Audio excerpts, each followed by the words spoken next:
Надтайгаа адилхан хичээлдээ амь тавин яваад ажиллаа хийгээд компани эсвэл бизнесээ хөгжүүлчих гээд хизээ дуусах нь мэддэхгүй энэ утаатай төгжрэлтэй матрикс донд дэлхийгээр аялах нь битгий хэлэх өсгөл явна гэсэн амлалтандаа хүрээгүй 5 жилийнхаа гогтож байгаа танд энийг сонсох цаг мөчийн мэндийг хүргэе. Ангар гаргыг үзэх нь битэл дэлхийгээ тойрох тэр бунтан биш ч гэлээ. Ядаж мажийнхаас өмнө энэ дэлхийн өнцөг булан бүрт Монголоос өөр ийм амьдрал байна гэдгийг ядаж мантайгаа хамт мэдээд боцвол болох нь тэр. За ингээд үүнээс цааш ингэж нуршихгүй тул идэж уух юмаа бэлдээд номодын аялалдаа гарцгаая. Дэлхийд даяар өнөөдрийн байдлаар нийт 193 улсын жагсаалтыг манай хиймэл оюун ухаан туслах маань гаргаж өгсөн. Үүнээс цааш туслах хиймэл оюун ухааныг товчлоод fake оюуг буюу FOIUG гэдээ дуудаад явчихнаа. Эхний аялах улсыг сонгохдоо a wheel of names буюу a random or шалгаруулагчийг ашигланаа. За ингээд let's go. Дахиж тэр. Let's go.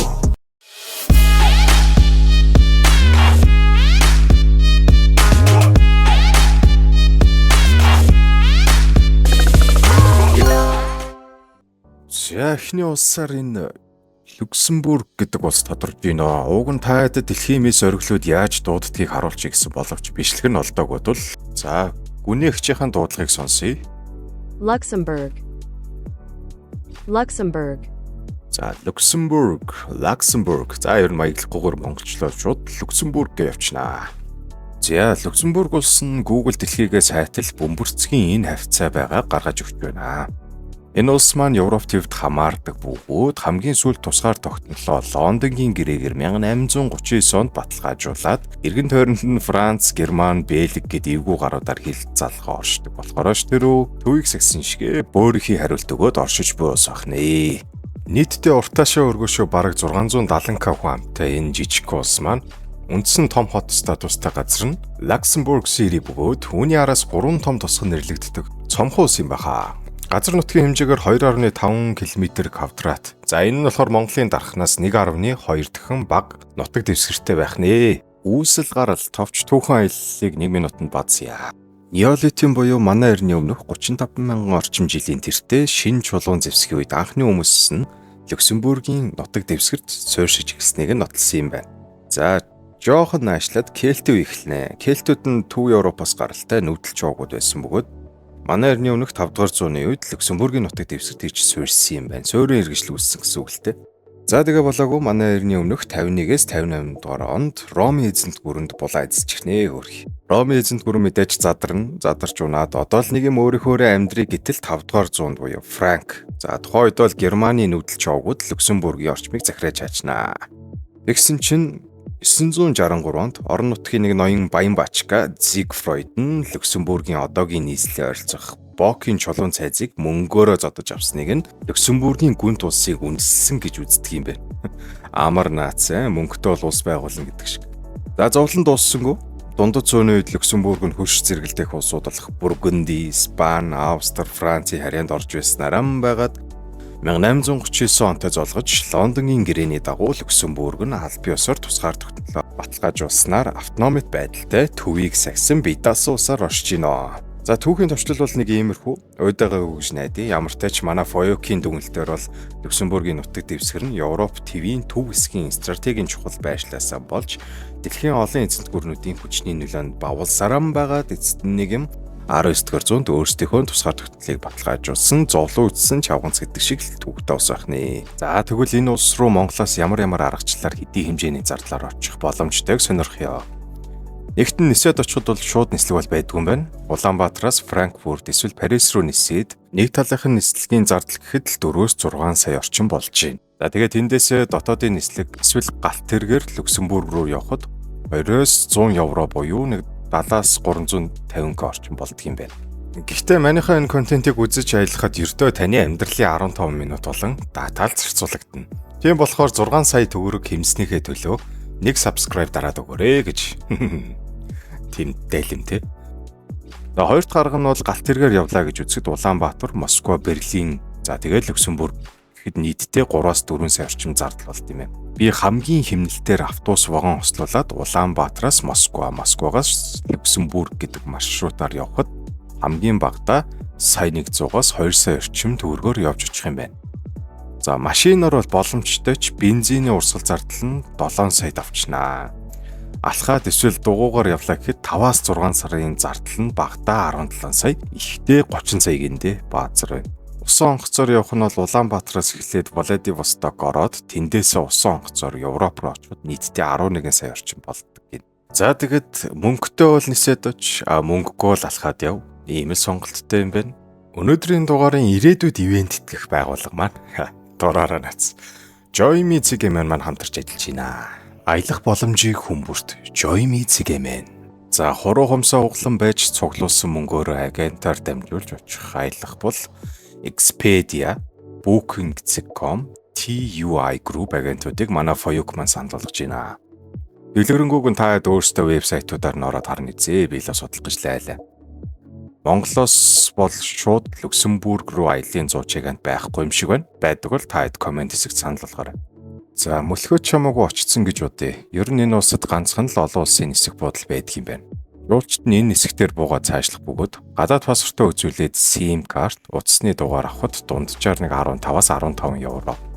Мэдээж дата худалдаж авах байлгүй 10 ГБ дата нь 20-30 евро болдог. Тэгэхээр бэлэн 100 евротой байхад л SIM датагаа холбох юм биш үү? Агентаар дамжиж аялвал хөөе мань чи энд байна гэд ганцаарчсан гайд эсвэл нийтийн тээврийн унааг хүсэлсэн гайд нар огтож болох юм байна. Энэ бол таад ямар агент сонгож авахс хамаардаг бол харин мөнгө багтай мөнгөгүй маничгээ мөрөөрөө мөмөнжлаад явлаа гэж бодоход хамгийн алдартай үздэг топ 10 газруудыг танилцуулъя л да. Нэгт нь Люксембург хотын хуучин төв ба Бокийн цайзууд. 963 онд худалдаж авсан цайзууд юм баг. Дэлхийн өвд бүртгэгдсэн юм байна. Дундад зууны үеийн хуучин хот цайзууд газар доорх түнэлүүдээр алдартай юм байна. Эндээс яг яагаад үзэх ёстой юм бэ гэх юм бол гайхалтай архитектурын шийдлүүд, үзэмж, за тэгээ түүхийн мэдрэмжийг нь бол авчих юм байна. За хоёрт нь бол Гранд Дукал ордон гэж байна. За Люксембургийн их гүнт улсын хааны гэр бүлийн албан ёсны ордон гэж. За яагаад энийг үзэх ёстой юм бэ гэх юм бол зөвхөн зуны улиралд нээлттэй байд юм байна. За тэгэхээр аяллаа төлөвлөнө. Дотор талын гайхалтай интерьер дизайн болоод хааны амьдралыг танилцуулдгаар онцлог юм шиг байна. Гуравт нь Мюллертл бүс буюу Люксембургийн хамгийн үзэсгэлэнтэй газруудын нэг гинэ. Тэр дундаа бяцхан Швейцар гэж нэрлэгддэг юм байна. Онцлог зүйл нь бол хад, ой мод, явган аяллаа замуудтай. Дөрөвт нь Венден цайз гэж байна. 10 дугаар зууны үеийн сэргээн засварлагдсан гоёмсог цайз гэж байна. За юугаараа тэгвэл бусад цайзаас онцлогтой юм гэхээр түүх сонирхогчдод зориулсан музей. За тэгээд цайзын иргэн тойронд гайхамшигтай үзэмжийг харуулдаг юм байна. За тавт нь бол Экстернах хот. Люксембургийн хамгийн эртний хот гинэ. За уншихтаа бол Экстернах гэж унших нь зөв үү буруу юу? За мэдэхгүй. Алдартай ийд байд юм байна. За явган аяллаа замуудтай дундад зууны амьдралын түүхтэй шууд танилцчих юм байна. За дөрөвт нь бол Адольфийн гүүр гэж байна. За Люксембург хотын бэлэг тэмдэг болсон хамгийн том чулуун гүүр юм байна. За хотыг харуулах хамгийн сайхан харагдцтай үзэмжтэй газар юм байна. За долоод нь Клерво хот бо цайз. Дундад зууны эртний хот мөн 12 дугаар зууны цайз оршдог юм байна. За энэ цайзын бусдаас ялгарх онцлог нь бол дэлхийн гэрэл зурагчдын алдарт The Family of Man үзэсгэлэн болдгоор онцлог юм байна гэж байна. За 8-д нь бол Waldorf Petrus голын ногоон бүс гинэ. За энэ бол цэвэр агаар байгалийн сайхан үзэмжээр баялаг голын бүс юм байна. За тэгээд бусдаас ялгарх онцлог нь бол баялаг ургамлын эд анги. За тэгээд дээрэс нь амтны ертөнцөөр аялуулдаг юм байна. 9-т нь бол Шенгений тосгон гэж байна. Европын Шенгений хэлэлцээр байгуулагдсан анхны газар юм байна. За тэгээд Шенгений музей байдаг юм байна. Түүхэн уур амьсгалыг бүрдүүлдэг юм байна орчноо. За эцэст нь 10-т нь бол Люксембург хотын үндэсний түүхийн болон урлагийн музейг харж болох нэ. Түүх, археолог, урлагийн бүтээлийг үзэж болох сонирхолтой музей юм байна. За тэгээд тэр дундаа бүр неолитийн үеэс өнөө үе хүртэлх агуулсан бүхий соёлыг агуулсан музей юм байна. Ерөнхийдөө энэ музейгээр тухайн Люксембург хот улсынхаа түүхтэй танилцчихна гэсэн үг. За тэгээд та эцэст нь эдгээр газруудаар очсноор тус улсын өвөрмөц байдал болоод жижигхэн хэрнээ дэлхийн түүхэнд том байр суурь эзэлдэг байдлыг нь мэдрэх боломжтой гэж шүү. Юу ч гэсэн та аялж ирсэн бол үзчихсэн бол сэтгэлдээ комент хэсэгт үлдээгээрэй. За хүн л болсон хойно аялахаас өмнө буудал шуудал болоод нэг хонох газраа олё гэвэл хамгийн мяа хэм дуудлал нь хоногийн 40-с 70 евро бол. Баян хулгайч байсан бол 5 хоттой энэ буудалд алтан шахаа чагаад алцаагаа твтгэхэд хоногийн 320-с 300 евро гиндэ базар байна. Монгол мөнгөөр энэ бараг сая гаруй төгрөг гэсэн. Хамгийн хэмд нь B&B хотел бол үнэтэй нь Hotel Le Place-тэй Arms яадаг хэл хуулмар байж байна. За тэгээ аялагч нарын сэтгэлдлүүдийг эерэг 3 болон сөрөг 3-аар ангилвал баялаг түүхэн газрууд болон архитектурын шийдлийг сайшаасан байна. За үнгүй шахуу нийтийн тээврийн систем нь тээврийн зардлаа хэмнээд олон газар үзэх боломжийг олгодог байна. Цэвэрхэн аюулгүй оршин суугчдын бас найрсаг зангийн магтсан байна. За муухай сэтгэлдлүүдээ сонирхвол ерөнхийд нийтэд нь базуул гэсэн үг шүү. Байр болон хоол хүнсний зардал нь бол өндөр юм байна. За тэгээд бусад хотууд эргэн тойрны улс орнуудтай харьцуулахад шөнийн амьдрал болон зугаа цэнгэлийн хязгаарлалттай байдаг учраас оройн цагийн үйл ажиллагаа хомс гэж байна. За тэгээд яг үннийг хэлэхэд түүхтэй боловч зарим үзүр газрууд нь онцгой сэтгэл төрүүлдэггүй хитрхи нам гүн уудгартай гэж гомдлжээ хөрхий. Энэ улсын дархлаа болсон онцлог соёл нь бол нэгтэн Люксембург, Франц, Немц гэсэн 3 албан ёсны хэлтэй юм байна. Хоёрт нь бол жижиг улс гэлтгүй дэлхийн санхүүгийн үйлчилгээ, дотоодын үйлдвэрлэл, аялал жуулчлал гэдэг 3 салбараар танигдж улсынхаа эдийн засгийг бүрдүүлдэг юм байна. Арай гуравт нь бол аялал жуулчлалын хамгийн чухал хэсэг нь тухайн улсын үзэсгэлэн дуус, ойн бүс нутгаараа жуулчдын анхаарлыг татдаг юм гинэ. За соёлын дархлаа, ондоошлон тэгвэл юу вэ? Ер нь түүхэн нухчаанаас үүдээд олон соёл холилдсон гэж хэлж болно. Түүнээс хамгийн онцлог 3 нь бол нэгтэн Люксембургийн эзэн хааны төрсөн өдрийг жил бүрийн 6 сарын 23-нд улс даяараа тэмдэглэдэг юм байна.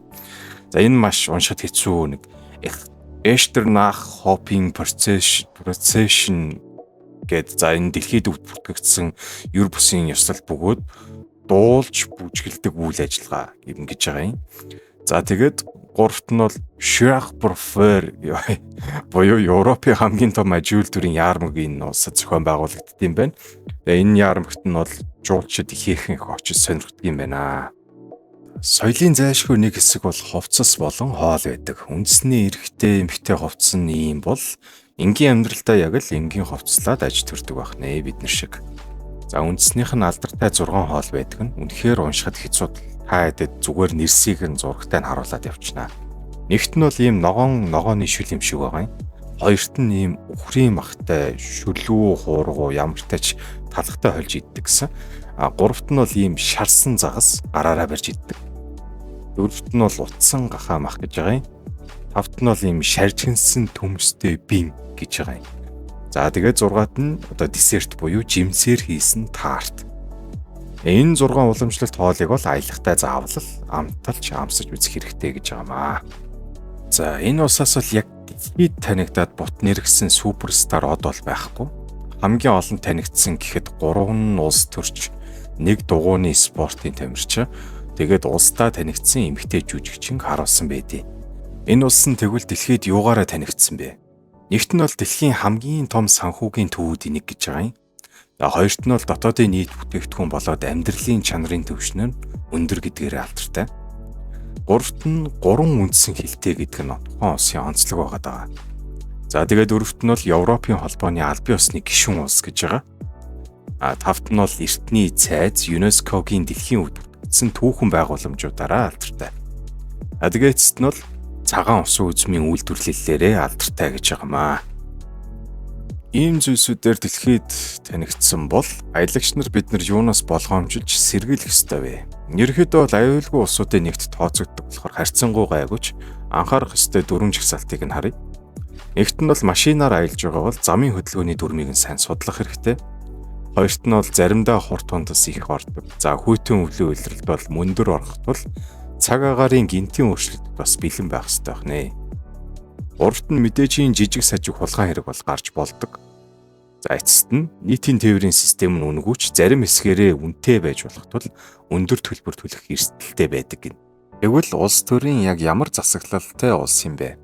Хаан болон парламентын хосолсон засаглалтай улс юм байна. Одоогийн хаан Хенгри гэгч энэ хүн бөгөөд хууль зүйн тогтоолыг нь парламентын 60 гишүүн нь шийдэж иргэдэн 5 жил тутамд пропорционал системээр улсын их хурлын гишүүдэд сонгодог юм байна. 2023 оны байдлаар Люксембургийн хүн амын тоон нийтдээ 660,809 хүн байгаа бөгөөд түүнээс яг 47.4 буюу ойролцоогоор 313,407 хүн гадаад иргэдээр бүрдүүлж байна. Тэгэхээр бараг хүн амынхын 50% орчим нь гадаад ирэг дээр эзэлдэг өндөр хувийн гадаад иргэдтэй улсуудын нэг гэж бүртгэгддэг юм байна. За энэ улсаар цахимаар аялсан миний сэтгэл бол 10-аас 7 байлаа. Газар нутгийн хэмжээнээс үл хамааран түүхэн цаг үед хүнд хэцүүг туулсан ч томоохон улс гүрний дунд өөрсдийнхөө тусгаар тогтнолыг хадгалж хамгаалаад авч яваа иргэдэн аз жаргалын индексээр ихний 20-д багтж байна гэдэг нь хаан тулан парламентын засаглалыг яаж зөв үлгэр жишээгээр авч явж байгааг харуулсан мэт санагдлаа. Аялах дээрээ тулвал заавал тэр байгаль, цайз, хоолыг нь өөрийн биеэр очиж үзэх ёстой юм шиг санагдлаа. Та нар ч бас цахимаар аялсан сэтгэгдэл эсвэл өөрсдийн биеэр очиж байсан түүх, дурсамжаа комент хэсэгт үлдээгээрэй. Одоо тэгвэл дараагийнхаа цахимаар аялах улсыг хамтдаа сонгоцгоё.